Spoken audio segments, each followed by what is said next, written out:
Good. So what tools are a waste of time? So what tools are a waste of time? That's a good question. I think the more that tools that don't end up working with other ones end up wasting more of your time because you're having to spend a lot more time going through and saying, all right, well, if we have this data here, or, we did this work over here, now we have to try and find a way to make it talk to this other tool set so that we can make the connections that we're looking for. That ends up taking up a lot of your time. And so you're going to see a lot more of these platforms that will help speed up that process for you. Great. So do you know about MnSearch's 90-10 rule? The tools and people providing tools? I'm not familiar with that specific rule, no. He says that 10% of your budget should go into the tools, and then 90% of the people that run the tools. So with all these options here, how would an SEO balance all of the tools and that they can possibly do versus actually getting mixed up? Yeah, that's a great question. So the question is, MnSearch has this 90-10 rule where 10% of your budget should go to your tools and 90% to the people who use them.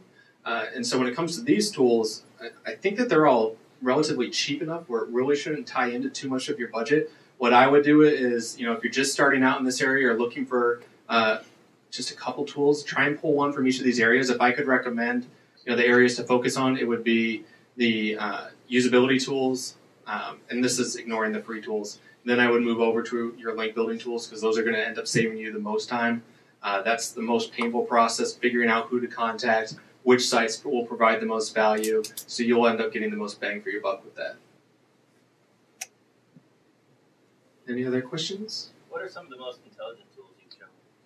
Some of the most intelligent tools. I think Open Site Explorer and Majestic's data is incredibly intelligent because if you consider what you used to have to do just using Yahoo Site Explorer to figure out which tools will, which links will give you the most value, it never was that easy. Well, now, we can see which links, what pages on a certain site are getting shared the most even. So if I put in a domain like Raven and I want to figure out, all right, what link do I want to get from Raven? Well, I can see on this specific page it's gotten, 200 plus ones, it's gotten, 200 tweets or whatever. I know that this is the page out of all the ones on the site that I should be focusing on.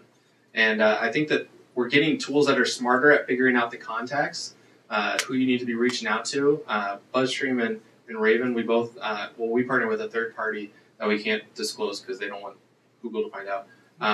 That basically, here's the best person on your site that's not just the person who registered the domain, because you don't want that webmaster at whateverdomain.com. You want somebody who actually works there. And so this tool will spider the site, find out, it'll actually even check LinkedIn, give you email address, title, full name of the person, so you can reach out and not look like an ass when you're just like, dear sir, it'll actually save you that kind of time.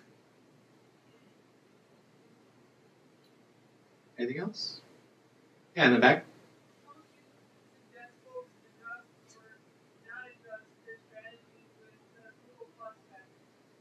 So the question is, how would I recommend that we adjust or not adjust our strategy based on the Google Plus factors that are now out there? I mean, the fun thing about Google is you are their fiddle and they get to play you all day, and whatever they decide to make you do, you have to learn to adjust to it. And so I think the best thing that you need to do is go in there being flexible. Know that at any time there might be something that's new that's been introduced to it. And I think, everybody says that SEO changes all the time, and we all like to think that, this is the most interesting job in the world.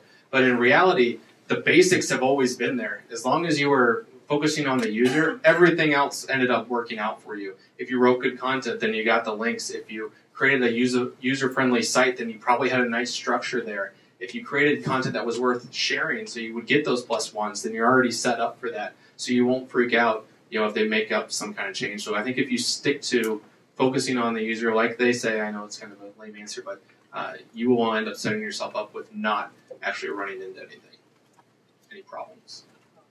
Yeah. Are there any good resources for just SEO basics? Good resources for SEO basics. I think the one that most people go to is SEO Moz. I mean, they have a great community that, first of all, they have a lot of great blog posts for you. Then they have a lot of guides that they've created to help walk you through it. And then a good forum community where you can ask a question and get feedback from multiple people. And I think that's the most value that it adds, is being able to go there, and if you don't have a team to bounce your ideas off of, going there and say, hey, what do you guys think of this strategy? Or, I've really run into this one problem. How would you recommend going around it? You're going to get a lot of value there. I know Distilled is launching a a online university, so kind of think Market Motive, but with the Distill people instead. And so that's an option there. And like I said, Market Motive, that's a good one too. I've gone through a couple of their courses, and it's actually really good content, and it's self-paced, which will help you a lot as well.